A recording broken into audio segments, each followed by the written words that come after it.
Dans cette vidéo, on va apprendre à déterminer l'équation d'une droite. Il va s'agir donc de trouver une équation qui va nous permettre de résumer la relation entre les coordonnées x et les coordonnées y des points d'une certaine droite. Pour ce faire, on va commencer avec un repère cartésien et une droite D. De cette droite D, on connaît deux points, les points A et B ici, qui vont nous aider à déterminer l'équation de cette droite. Donc voici les points A et B qui passent donc par l'axe des abscisses et par l'axe des ordonnées. Donc A a pour coordonnées 1, 0 et B a pour coordonnées 0, moins 2. La première chose à faire pour trouver l'équation d'une droite, c'est d'utiliser les deux points qu'on connaît pour trouver le vecteur formé par ces deux points. Donc ici le vecteur AB. Donc pour ce faire, on va faire les différences entre les coordonnées de B et celles de A. Donc on a 0, moins 1 qui donne moins 1, puis moins 2, moins 0 qui donne moins 2. Donc on a les valeurs des coordonnées du vecteur AB. La prochaine chose à faire, c'est de prendre un point M qui appartient à la droite D. M est ici un point abstrait, ce n'est pas un point spécifique. On parle d'un point général qui appartient à la droite en question. Et donc on va appeler M de coordonnées x, y, et M va nous aider à déterminer une équation de cette droite en question. Pour ce faire, on va considérer les deux points A et M encore une fois et déterminer le vecteur formé par ces deux points. Donc ici, on va déterminer les coordonnées du vecteur AM en faisant les coordonnées de M moins les coordonnées de A. Donc x moins 1 ici. Ensuite, y moins 0 qui donne y. Donc on a les coordonnées de nos deux vecteurs ici, AB et AM. Et donc on va exploiter une relation qui existe entre ces deux vecteurs. On sait que le vecteur AB ici est collinéaire au vecteur AM puisque les droites AB et AM sont confondues et donc parallèles. Donc qu'est-ce qu'on sait des vecteurs collinéaires? On sait que le ratio de leurs coordonnées est égal. Donc ici, x moins 1 divisé par moins 1 doit être égal à y divisé par moins 2 ici. Donc les coordonnées x de AM sur les coordonnées x de AB, c'est égal aux coordonnées y de AM sur y de AB, puisque les deux vecteurs sont collinéaires. On peut donc multiplier l'équation par moins 2 de part et d'autre. Les moins 2 vont se simplifier à ma droite et on aura donc y tout simplement. Ensuite, de l'autre côté, on a moins 2 sur moins 1 qui donne juste 2, facteur de x moins 1. Et on peut donc développer 2 facteurs de x moins 1, c'est 2x moins 2. Donc on a une équation de cette droite ici, y égale 2x moins 2. Et en emmenant tout d'un seul côté, on peut aussi réécrire 2x moins y moins 2 est égal à 0. Donc on a ces deux formes d'une équation. La première, ça s'appelle l'équation réduite de la droite D. Donc la forme d'une équation réduite, c'est ax plus b. Et la deuxième, c'est l'équation cartésienne de la droite D, qui est donc de la forme ax plus by plus c égale à 0. Donc on emmène tout d'un seul côté pour que l'équation soit égale à 0.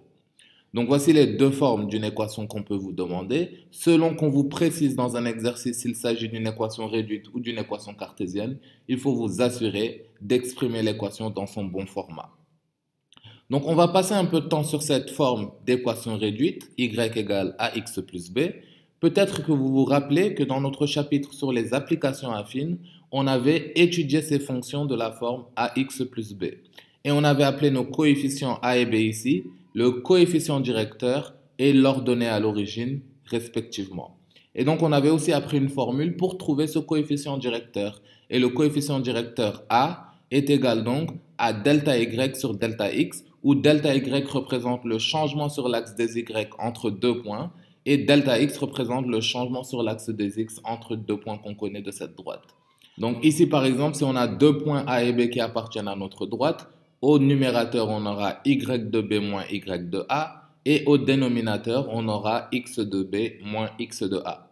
Donc, dans l'équation de la droite précédente, on avait des points A et B de coordonnées 1, 0 et 0, moins 2. Et donc, en remplaçant les valeurs de ces coordonnées dans notre formule, on voit clairement qu'on a moins 2 divisé par moins 1 qui donne une valeur de 2. Et on avait donc trouvé une équation de la forme y égale 2x moins 2. Le 2 coïncide en effet. Et donc, c'est la formule générale pour trouver le coefficient directeur d'une équation de droite. On va donc faire un petit exercice. On nous demande de trouver l'équation réduite de la droite passant par les points A et B de coordonnées 2, moins 1 et moins 3 4 respectivement. Donc pour trouver l'équation réduite d'une droite, généralement, il est bien de faire un tableau où on met les valeurs de x et de y correspondant aux points qu'on connaît.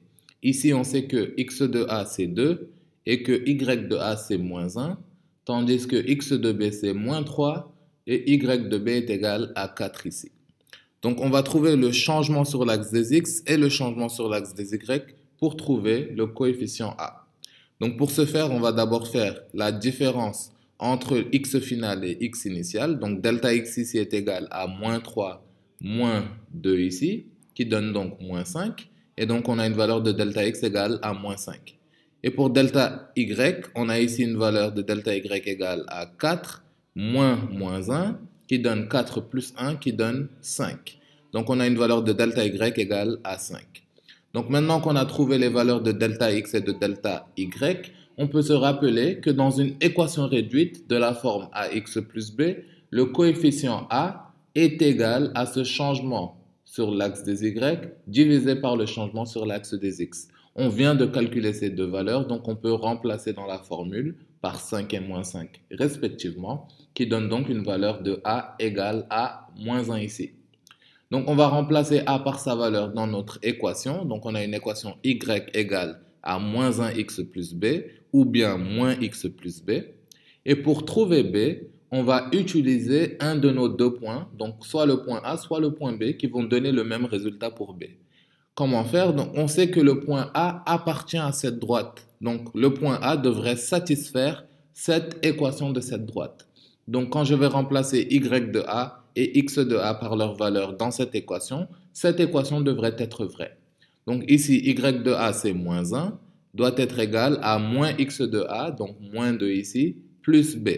On peut donc utiliser ce fait pour trouver b, qui est donc égal à moins 1 plus 2 en emmenant le moins 2 de l'autre côté, et moins 1 plus 2 me donne une valeur de b égale à 1 ici.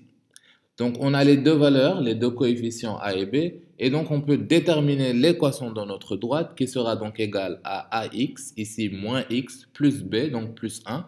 Et donc on a cette équation de droite y égale à moins x plus 1.